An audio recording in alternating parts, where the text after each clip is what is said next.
Eu gostaria que você abrisse a Bíblia agora. Deixe a sua Bíblia aberta em duas passagens. Primeiro no Salmo 119, versículo 18. E depois 2 Coríntios, capítulo 4. Primeiro no Salmo 119, versículo 18. Depois 2 Coríntios, capítulo 4. O Salmo 119, se você nunca leu, sugiro que você leia ele inteiro. É o maior capítulo da Bíblia Sagrada. E ele tem uma peculiaridade. Todos os versículos, todos, entenda bem, não são alguns não. Todos os versículos do Salmo 119 exaltam a palavra de Deus. Você vai encontrar a palavra de Deus sendo exaltada, ora chamada de mandamentos, ora chamada de preceitos, de leis, mas todo o Salmo 119, Davi dedicou para mostrar quão valiosos eram para ele os mandamentos de Deus, os preceitos de Deus, a palavra de Deus, a lei de Deus. Ele exalta, ele enaltece. E no versículo 18, ele diz assim, falando com Deus, ele diz assim: abre tu os meus olhos, para que veja as maravilhas da tua lei. Vou repetir. Pedido de Davi na sua oração para Deus: abre tu os meus olhos, para que veja as maravilhas da tua lei. Você em algum momento ouviu dizer que Davi era cego? Davi tinha deficiência nos olhos? Não, ele não era cego. Se ele não era cego, por que pediu a Deus que abrisse os olhos dele, se ele não era cego?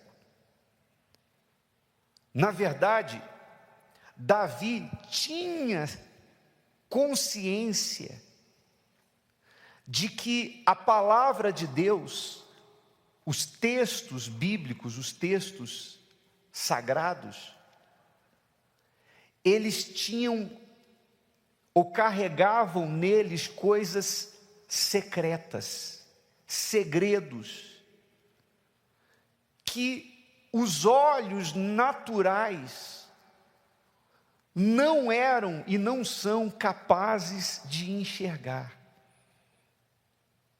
Quando uma pessoa abre a Bíblia, e hoje em dia a Bíblia é um livro muito acessível a todas as pessoas, quando uma pessoa abre a Bíblia e ela começa a ler, ela aprendeu a ler, então ela é inteligente, ela sabe ler, então ela começa a ler. O fato dela ler a Bíblia, e o fato dela ser inteligente, conseguir ler e ser uma pessoa inteligente, ainda que seja uma pessoa extremamente culta, não significa dizer que ela vai tirar dali aquilo que Deus quer que tiremos. Não significa dizer que ela vai entender. A Bíblia é um livro espiritual. E diferente dos livros escritos por homens, que para você entender, basta que você seja uma pessoa inteligente, você entende o que está escrito nos livros. É assim que funciona na faculdade, nas escolas. Você é inteligente, então você aprende. Você só precisa do seu QI. A Bíblia não. A Bíblia é um livro espiritual. E por isso que, inclusive, o apóstolo Paulo fala de conhecer a vontade de Deus em sua largura, altura e profundidade. Ou seja, é como se aqui dentro, quando você entra aqui na Bíblia, é como se aqui tivesse uma outra dimensão. E tem aqui a sua profundidade, altura, largura, comprimento, ela tem uma dimensão. Então, quando você vai ler a Bíblia, você só vai ter acesso à vontade de Deus em sua verdadeira altura, largura, profundidade, se o Espírito Santo permitir. Depende de Deus abrir os seus olhos. Depende de Deus te dar entendimento.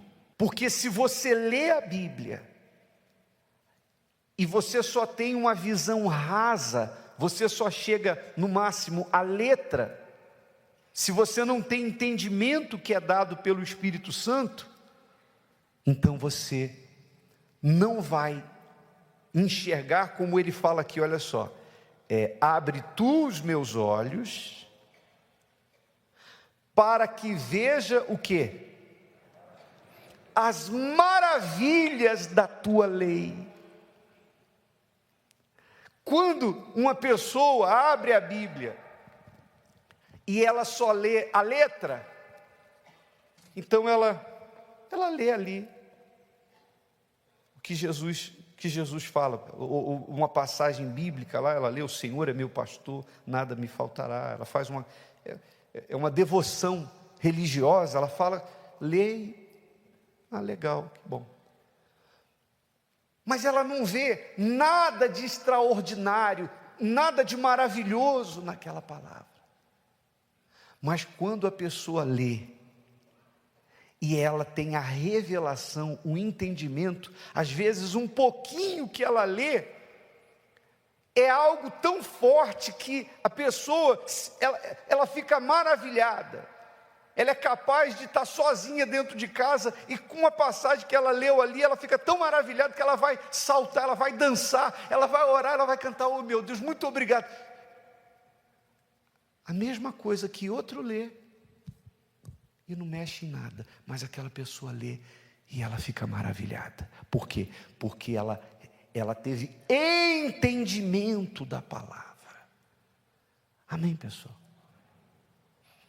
Por natureza, os nossos olhos, eles são cegos para a vontade de Deus. Todo ser humano nasce, por uma questão natural, os seus olhos são cegos para a vontade de Deus. A pessoa pode entender de muitas coisas nesse mundo, de todas as ciências, e no que diz respeito ao mundo espiritual, a pessoa, ela é ignorante, ela não entende nada. Não entende nada, absolutamente nada. Lembra do diálogo de Jesus com Nicodemos?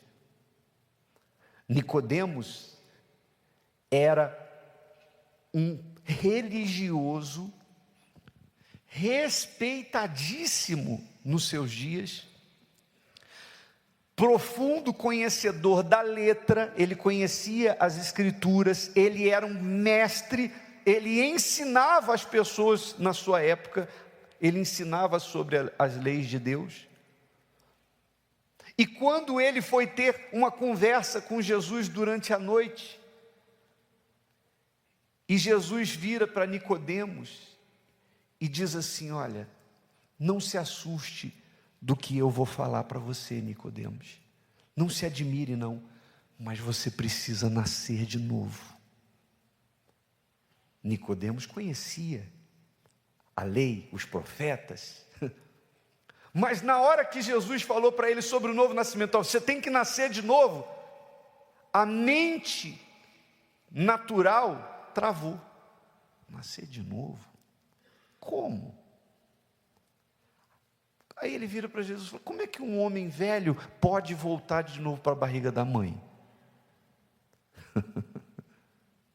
E Jesus tentou explicar para ele que não era voltar para a barriga da mãe, mas nascer da água e do Espírito, nascer da palavra de Deus e nascer do Espírito Santo. Por quê? Porque Nicodemos, desde que se entendeu por gente, estudou as Escrituras Sagradas como judeu, se tornou mestre, se formou, mas Jesus quis dizer para ele o seguinte: você não conhece nada de Deus.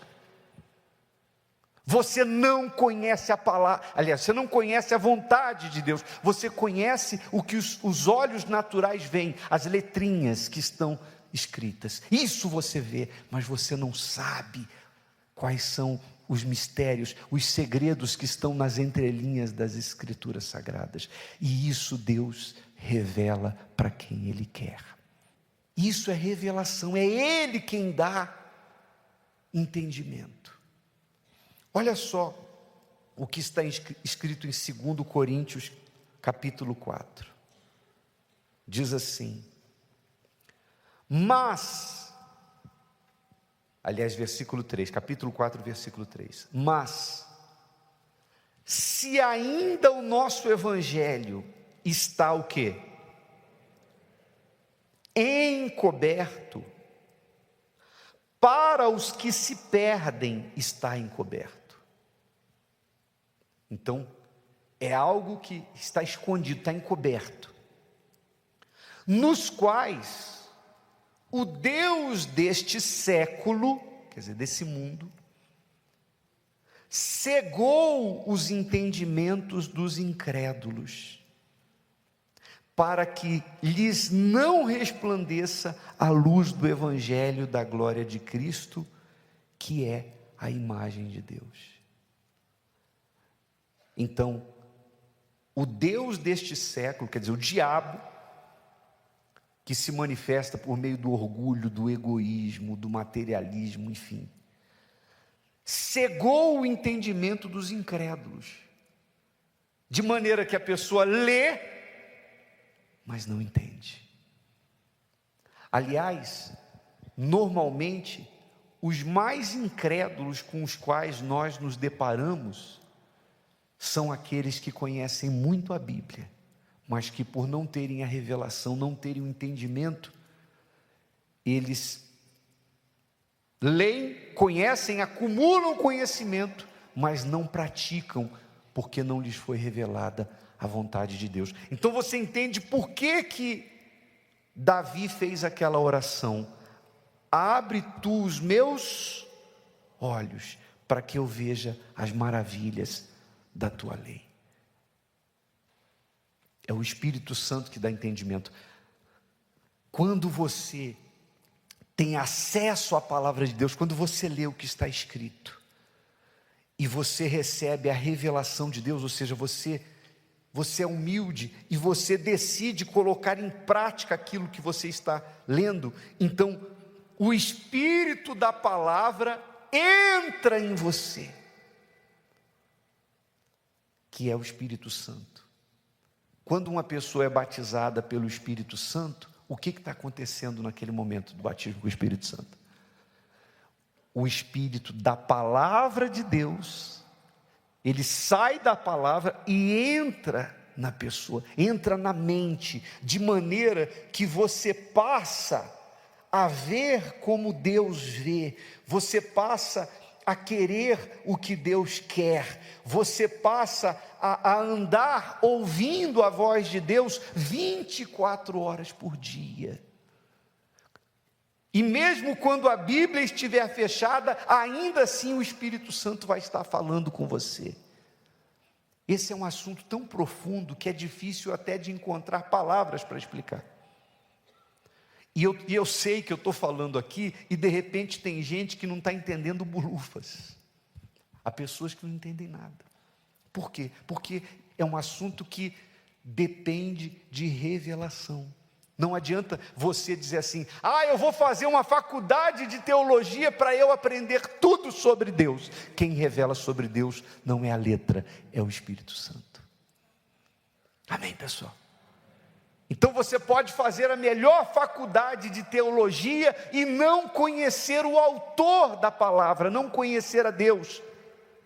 E é por isso que você vê pessoas com a Bíblia debaixo do braço, cheias de conhecimento, cheias de decorebas, falando a Bíblia, inclusive de forma de cor e salteada. A pessoa fala, oh, está no capítulo tal, no versículo tal, no livro tal. A pessoa é profunda conhecedora das Escrituras, mas é depressiva. Está assim de gente formada em teologia, sofrendo com depressão, sofrendo com ansiedade. E de vez em quando nós nos deparamos com a notícia de pastores que cometeram suicídio. Ou eu estou falando besteira? Quem já ouviu falar sobre isso? Quem já viu notícia de pastor que se matou? Pois é, como é que pode? Como pode alguém que conhece a palavra de Deus chegar ao ponto de cometer o suicídio? A explicação é essa: conhece a letra, mas não recebeu o Espírito. Por isso, a nossa maior necessidade, e a gente bate nessa tecla, você ouve sempre quem está aqui no púlpito falando, dando ênfase a isso, falando de forma insistente, você precisa do batismo com o Espírito Santo. São dois batismos importantíssimos, os dois são importantíssimos. Não existe um que diga assim, esse é mais, esse é menos. Batismo nas águas e batismo com o Espírito Santo. Jesus passou pelos dois. E por que os dois são importantíssimos? Porque cada um deles tem uma função importante na nossa vida. Quando nós chegamos na igreja, qual é o primeiro batismo que normalmente nos é apresentado? Batismo nas águas. Sabe por quê? Porque a gente chega com o problema relacionado ao nosso passado. Quando a gente chega na igreja, a gente chega com um fardo aqui em cima, pesado, relacionado a todos os erros que nós cometemos no tempo da nossa ignorância. Traição, adultério, mentira, injustiças cometidas, tudo, está tudo aqui. O passado, já viu aquela frase que diz assim, teu passado te condena? É assim que a gente chega. Como resolver o problema do seu passado? Batismo nas águas.